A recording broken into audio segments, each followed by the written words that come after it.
थांनाय 2020 मायथाइयाव बिटिआर गोजोन गोरोबथाया जानायनि उनाव गासै बिटिआर हालामावनो गोजोना फैबाय। 2020 मायथाइयाव गोजोन गोरोबथा जानायनि उनावनो 100 जौखोन्दो गोजोना फैबाय। बिटिआर ओनसोल हिसाबै थांनाय 2020 मायथाइयाव गोजोन गोरोबथा जानायनि उनाव जोंनि ओनसोलाव गोजोना फैबाय। 2020 मायथाइयाव गोजोन गोरोबथा मोनसे जानायनि उनावनो दिनै जोंनि ओनसोलाव 100 जौखोन्दो गोजोनखौ नुनो मोनदों। बे गोरोबथानि गेजेरजोंनो गासै बिटिआर हालामनि हारि माहारिनि गेजेराव खौसेथियाबो फैबाय। दिनै जोंनि ओनसोलाव 100 जौखोन्दो गोजोनखौ नुनो मोनदों। हारि माहारिनि गेजेराव खौसेथि फैनायखौ नुनो मोनदों। बिटिआर गोरोबथानि गेजेरजों गोजोनाल' फैयाखै, बिटिआरआव जौगाथायनि गोबां हाबाफोरखौबो मावबोदों आरो बे गोरोबथानि उनाव गासैबो दफाफोरानो मावफुंजाजोबगासिनो आरो लासैनो फारि फारि मावफुंजालांगोन।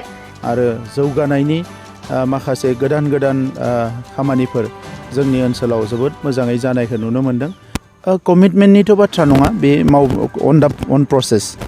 2020 मायथाइयाव गोरोबथा जानायनि उनाव बे हाबाफारिफोरा मावफुंजागासिनो दङ, फारि फारि मावफुंजालांगोन। सिगां समाव कभिडनि थाखाय खामानि मावनायफोरा लासै जादोंमोन, नाथाय उनाव बे गासैबो फारि फारि जाजोबगासिनो दं।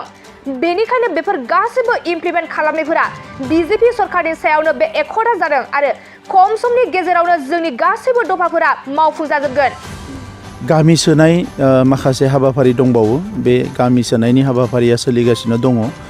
बिनि उनाव सिमाखौ थिग खालामनानै समस्तिखौ बांहोनानै नेक्स्ट बिसायख'थि खालामनाय आरो बर' कसारि काउन्सिलनि जिखिनि सिमा थिग जाबाय एबा समस्ति थिग जाबाय बेवहाय बिसायख'थि खुंनाय आरो जोंनि माखासे इनफ्रास्ट्राक्चार, बे इनफ्रास्ट्राक्चार माखासे दङ, बे इनफ्रास्ट्राक्चारफोरखौ लुफुंनाय, बेबायदि गोबां खामानि दङ। बेफोरो गासैखौबो जोङो मोनसेनि उनाव मोनसे। गिबियाव जोंहा एसे स्ल' जादोंमोन कभिडनि थाखाय, नाथाय उनाव बे गासैबो सिस्टेमेटिकेलि जागासिनो दङ। दा बेनिखायनो बेफोर गासैबो इमप्लिमेन्ट खालामनाया जिहेतु बिजेपि सरकारनि समावनो बे एकर्डआ जादों, बेखौ बिथांमोना कमिटमेन्टआव दङ आरो भारतनि नखर मन्त्रि अमित शाह बिथाङा बेखौ खोथा होखानाय। बे हिसाबै आङो मिजिंथियो बियो खम समनि गेजेरावनो जोंनि गासैबो दफाफ्रा मावफुंजाजोबगोन। बेफोर जौगाथायनि हाबाफोरखौ नुनानै जथाय हान्जा एनडिएनि बिजाथि जयन्त बसुमतारीखौ रायजो राजाफोरा बरायदों। बेनिखायनो फैगौ बिसायख'थियाव एनडिएनि बिजाथि जयन्त बसुमतारीनो भटखौ होगोन होनना रायजो राजाफोरा थिरांथा लादों। लोगोसेनो फैगौ बिसायख'थियाव इउपिपिएल बिजेपि एनडिए जथाय हान्जानि दरं उदालगुरिनि बिजाथिया 3 निफ्राय 4 लाख भट बारा मोननानै देरहासार जागोन होननानै बुंदों बिटिआरनि सीएम प्रमद बर'आ। बैसागो जोंनि गोदान बोसोर बरायनाय रंजानाय बे समाव बिसायख'थिनि हाबाफारिजों भारतनि प्राइम मिनिस्टार बिथाङा गाबोनो नलबारियाव फैगोन आरो समफोरो बिजेपिनि प्रेसिडेन्ट, नेशनेल प्रेसिडेन्ट जेपि नाड्डा बिथाङा समफोरो क'क्राझार आरो रौतायाव फैगोन बिसायख'थिनि फोसावनाय हाबाफारि लानानै। जों बिथांखौ बरायनो थाखाय माखासे थाम-थिम खालामगासिनो दङ।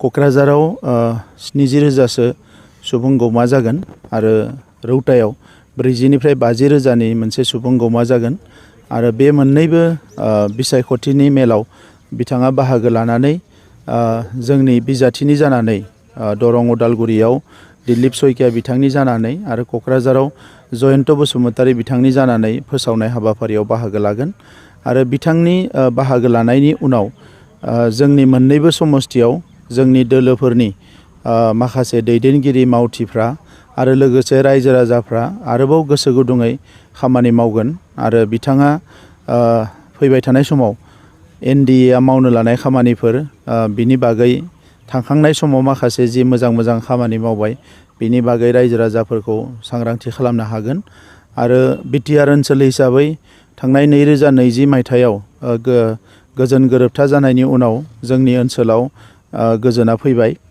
आरो बेवहाय बिजेपि हिसाबै जि मोनसे रल जोंनि इउपिपिएलजों लोगोसे दा बेखौ रायजो राजाफ्रा बरायदों। 2020 मायथाइयाव गोजोन गोरोबथा मोनसे जानायनि उनावनो दिनै जोंनि ओनसोलाव 100 जौखोन्दो गोजोनखौ नुनो मोनदों। हारि माहारिनि गेजेराव खौसेथि फैनायखौ नुनो मोनदों आरो जौगानायनि माखासे गोदान खामानिफोर जोंनि ओनसोलाव जोबोद मोजाङै जानायखौ नुनो मोनदों। दा नंखायनो जिखिनि भट होनो गोनां भट होग्रा रायजोफोर जि माहारि एबा जि धोरोमनियानो जाया मानो जि रावनियानो जाया मानो बयबो देग्लाय बोसोराव नैबे जानो गोनां बिसायख'थियाव जोंनि बिजाथिखौनो भट होनो थाखाय रायजो राजाफ्राबो गोसोखौ थि खालामबाय। दा नंखायनो नैबे बिसायख'थियाव दरं उदालगुरिनि जि बिजाथि दङ बिथाङा 3निफ्राय 4 लाख भट बारा मोननानै आरो क'क्राझारनि जोंनि बिजाथियाबो 3 लाखसो भट बांसिन मोननानै देरहानायनि चान्सखौ जोङो नुनो मोन्दों। इउपिपिएलनि खावलायनाय लेखायै बेसे भट होनो हागोन एनडिएनि बिजाथि दिलीप सुखियानो? जोंनि भटआथ' दङ, मानोना बेवहाय जोंहा इएमफोर दङ, डिपुटि चिफ बिथां दङ आरो रायजो राजाफ्रा जोंजोंनो दङ आरो बे हिसाबै जोंनि EM MCLA deputy chief MLA बयबो लोगो नांनानै जोंनि जेसेबां भट दङ गासैबो भटखौ बिजेपिनि बिजाथि दिलीप सयकिया बिथाङा मोनगोन, बेयो रोखा। बे समाव बिसायख'थि समाव मा कमिटमेन्ट होगोन रायजो राजानो? कमिटमेन्टनिथ' बाथ्रा नङा, बे अन प्रसेस 2020 मायथाइयाव गोरोबथा जानायनि उनाव बे हाबाफारिफ्रा मावफुंजागासिनो दङ, फारि फारि मावफुंजालांगोन। गिबियाव जोंहा एसे स्ल' जादोंमोन कभिडनि थाखाय, नाथाय उनाव बे गासैबो सिस्टेमेटिकेलि जागासिनो दङ। दा बेनिखायनो बेफोर गासैबो इमप्लिमेन्ट खालामनाया जिहेतु बिजेपि सरकारनि समावनो बे एकर्डआ जादों, बेखौ बिथांमोना कमिटमेन्टआव दङ आरो भारतनि नखर मन्त्रि अमित शाह बिथाङा बेखौ खोथा होखानाय। बे हिसाबै आङो मिजिंथियो बियो खम समनि गेजेरावनो जोंनि गासैबो दफाफ्रा मावफुंजाजोबगोन। बिसायख'थि जोबनायनि उनाव मा दफाया जि थालांनाय दफाफ्रा मावफुंजागोन बिसायख'थिनि उनाव? गामि सोनाय माखासे हाबाफारि दंबावो, बे गामि सोनायनि हाबाफारिया सोलिगासिनो दङ। बिनि उनाव सिमाखौ थिग खालामनानै समस्तिखौ बांहोनानै नेक्स्ट बिसायख'थि खालामनाय आरो बर' कसारि काउन्सिलनि जिखिनि सिमा थिग जाबाय एबा समस्ति थिग जाबाय बेवहाय बिसायख'थि खुंनाय आरो जोंनि माखासे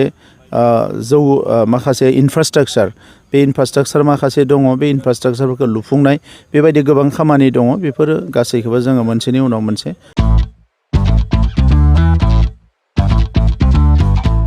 गोजोनथाव खौरां, नोंथाङा नोंथांनि गला एबा अफिस फसंथानफोरखौ जोंख्लाब माख्लाब साजायनो गोसो गैया नामा? नोंथांनि गलाफोरखौ बायदि रोखोमनि जोंख्लाब माख्लाब खालामनानै साजायनो थाखाय क'क्राझार नोगोरनि सिङाव थानाय गौरां भेलि हटेल साखाथियाव चाणक्य आर्ट एन्ड डिजाइन गलाया लानानै फैदों बायदि रोखोमनि आर्ट डिजाइन। क'क्राझार नोगोरनि सिङाव थानाय गौरां भेलि हटेल साखाथियाव चाणक्य आर्ट एन्ड डिजाइन गलाया नोंथांमोननि थाखाय लानानै फैदों नोंथांनि गलाखौ जोंख्लाब माख्लाब खालामनो गोबां रोखोमनि आर्ट डिजाइन। बेफोर आर्ट डिजाइनफोरनि गेजेराव दं 3D signboard, 2D signboard, acrylic trophy, ACP panel, name प्लेटार्स, रेट्र', रिफ्लेक्टिभ साइनबोर्ड, नियन साइनबोर्डफोरनि आर्ट डिजाइनफोरखौ नोंथाङा चाणक्य आर्ट एन्ड डिजाइन गलानिफ्राय मोनफुंनो हागोन। बेनि अनगायैबो इनग्रेविं सार्भिस, आर्क्राइलिक लेटार काटिं, MDF जालि काटिं, लग', ग्राफिक्स डिजाइन आरो कास्टमाइज गिफ्ट आइटेम्सफोरखौ नोंथांमोननि गलानि थाखाय चाणक्य आर्ट एन्ड डिजाइन गलाया लानानै फैदों आर्ट डिजाइन। गोबां बाथ्रा मिथिनो थाखाय नोंथाङा नैबे 9706125636 6800981649 जानबुं नम्बरनि गेजेरजों खौरां लाहरनो हागोन।